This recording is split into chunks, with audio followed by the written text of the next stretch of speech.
Good morning, Q&A. Andrea Sanderfold talking about our puppies and puppy contracts. Your video is amazing. What is a going percentage of total price for a deposit? I mean, it's all over the place. I can't tell you what other people are doing. I mean, you know, for us, it varies by the value of the dog. You know, if it's a $6,000, $5,000 dog, it might be $1,000. If it's a $20,000, $30,000 dog, it might be $5,000. But I mean, this is all, you know, if you're talking about other people, you gotta ask. Some people, I mean, it's just all over the place. So I really can't give you any guidelines because I wouldn't even know what they are. It's just so varied. Sorry. Aerial corpus. What colors can you expect when you're breeding a blue tri and a brindle? Well, a brindle dog with one carp is going to give out brindle half the time. So that means your half the puppy is going to be brindle, and then you expect the other half to be fawn. Since you've got a blue tri on the other side, it's going to give out blue and tan points and whatever the other part of the tri is to every puppy, but they would not show those colors unless the brindle carries them. So basically brindles and fawns. Okay. Cats, Shiba Inus, you deworm every 3 months. We deworm every 6 months. Should we increase the deworming? No, probably fine. I mean, the reason that we worm every 3 months is we've got a lot of stud dogs, and so we just want to make sure we're absolutely clear on those, and that's the reason why. And it's really safe stuff. But I think every 6 months, I mean, especially if you've just got a couple of dogs and are in the house, the chance of getting worms is pretty slight anyway. So I think you're fine with that. There's somebody else, I'm just going to jump down to another one here because I did see one where somebody asked about the deworming with goats, goat wormer. So goat wormer is, you can buy it a number of different ways. What we buy on Amazon is a quart jug of it. It looks like milk. It's fairly expensive stuff, but you don't use a lot. I think it's 1 ml for every 5 pounds 3 times. That's what we give. But if you're unclear on that, Google it and make sure that that's correct. But that's what I give. I think a quart container of it's probably $150, but it lasts a long time. So we've got Mr. Ardondo asking about the Wonfo fine care machine, which is a product we sell on mybreedersupply.com, and wants some education on the machine. Well, you can go look at my videos. One of them would be unboxing fine care, would be one to go look at. But basically, the fine care is close to what an IDEX reads, but it's a little higher. So what you're going to see on an IDEX would be 15, would be the prime place to do a vaginal AI. On the Wonfo, it's more like 17, so it's close. So on the fine care, I think that ovulation's around a 7, where it'd be a 5 on an IDEX. And the next day after a 7, you expect it to be something around a 10, it'd be an 8 on the IDEX. The day after that, it'd be a 17 breed time on the Wonfo, 15 on the IDEX. And what we do is we breed on a 17, then we wait 2 days and breed again and make sure the number's above a 22, and that works really well. Then as far as C-section is concerned, anything less than 3 on either machine, IDEX or Wonfo, is good to go on a C-section. Okay, moving back up here. Quinn owns girls. Hi James, my poodle stud proven was being used. I asked the owner if she would progesterone test and she declined. Okay, so that happens. She brought her female on day 11. Her girl wasn't letting him near her. Tail tucked and snarling at him, so I assumed she wasn't ready. We skipped a day, the female returned, same thing happened. The female was not receptive. We went to get an AI done side by side and progesterone was 32. Was that too late? Did the female miss her window? Well, you're late for a vaginal. You want to do a vaginal more like a 15. So, you know, where are you? Well, a day after a 15, you'd be at a 25. So you're about a day and a half late. Will that affect litter size? Possibly. Will she get pregnant? Possibly. I know these are all possible answers. But the answer is you are late and it probably will affect litter size. I suspect that you probably will get the dog pregnant, but it might be a smaller litter. You know what I'd recommend? Get our progesterone machine. That way, and you can charge people for a progesterone test. What we do when people come to us is that to do a breeding, we do charge a fixed fee that includes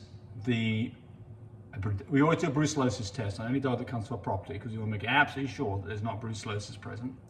If there is brucellosis present, and the advance would be that you don't breed the dog because you're going to have problems with the pregnancy. Anyway, then after that, we will draw blood, do a progesterone test, and we'll do as many progesterone tests as necessary to get to the point where we need to breed. We'll do 2 vaginal AIs, and then we will come back and do another progesterone test after the last AI to make sure the numbers are above a 22.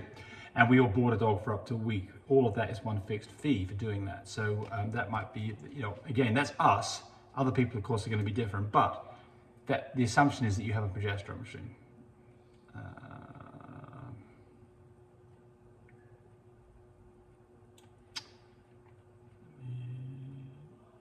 Okay, that one I answered there's a couple on the progesterone. Ariel Corpus says, no question, just thanks for the videos, you're welcome.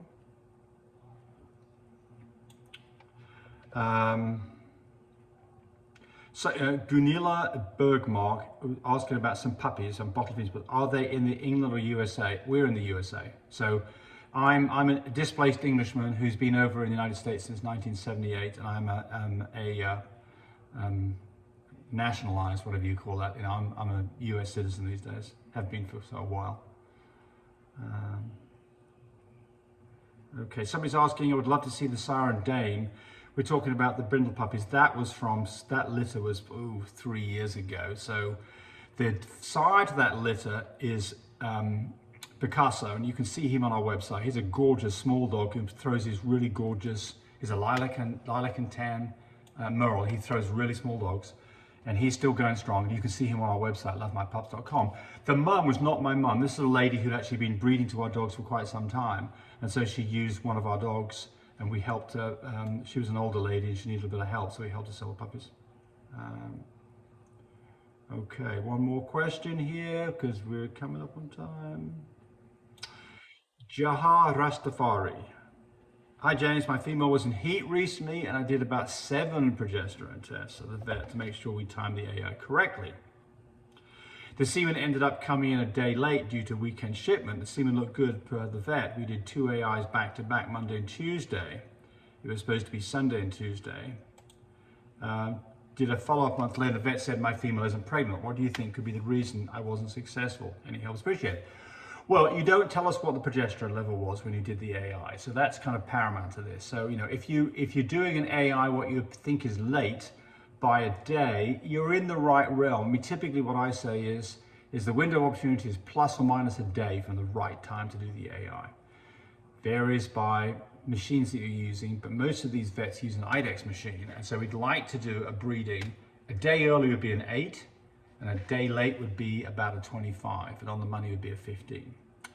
If you are late, then I would recommend that one does either a surgical or preferably a transcervical insemination, because that shaves, that makes the AI date a day later. And the reason for that is rather than semen have to travel all the way up the vaginal canal to get to the uterus and the eggs, it's deposited already into the tubes that lead to the uterus. And so that journey takes about a day, and you shave that off. So there's a couple of reasons to do a surgical or a transcervical insemination. Poor quality semen, because you don't have to have as much to get a dog pregnant, and late are 2 good reasons to do TCIs and surgicals. And I personally like to do, if I'm going to do this, I like to do a vaginal and then follow up by TCI 2 days later. But anyway, so everything else looked good, Jar, on your breeding, other than the fact that the semen ended up late. And I mean, of course, the other thing is that you can just get unlucky and not get a litter and not know why. It could be a problem with your dog. Unlikely, but possible. And if you have a dog that consistently won't produce puppies, then go get a blood panel done and make sure things like the thyroid aren't low. So typically the reason for, and I've got videos if you look for this, why did my dog get pregnant, I believe is a title for it. But why did dogs not get pregnant? Timing, number 1. Well, age of the dog. Young dogs that are a year or less, typically they have problems. They have heat cycles that are kind of not very smoothed out. It gets hard to time them. Timing's number 1. Technique and quality of semen's number 2. And then you can, when I say technique, for instance, that you AI the dog and not much of the semen stays inside and a lot of it ends up on the floor, that'd be a reason for not getting a pregnant dog. They call that the rhythm method, by the way, if you're a Catholic. I was going to say something else about why they don't get pregnant. Well, because some dogs just can't get pregnant because there's an inherent problem in them with some kind of, you know, chemical balance or something not neurologically, but something something physically wrong with their reproductive organs. Like, for instance, you know, you could have cancer or a cyst on an ovary would cause that kind of a problem.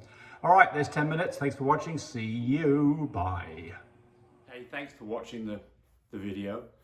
I really appreciate people who subscribe to me. It helps me, encourage me to do more of these videos. But do remember, disclaimer here, I am not a vet. I'm not a licensed medical professional. I'm purely a person who's been breeding dogs for the last couple of decades. Any information that you got from this video, use at your own risk. There's nothing implied here, and certainly this should not be used as a substitute for advice from your veterinarian or your medical professional. I hope you enjoyed the video. Come back for more of them. Bye.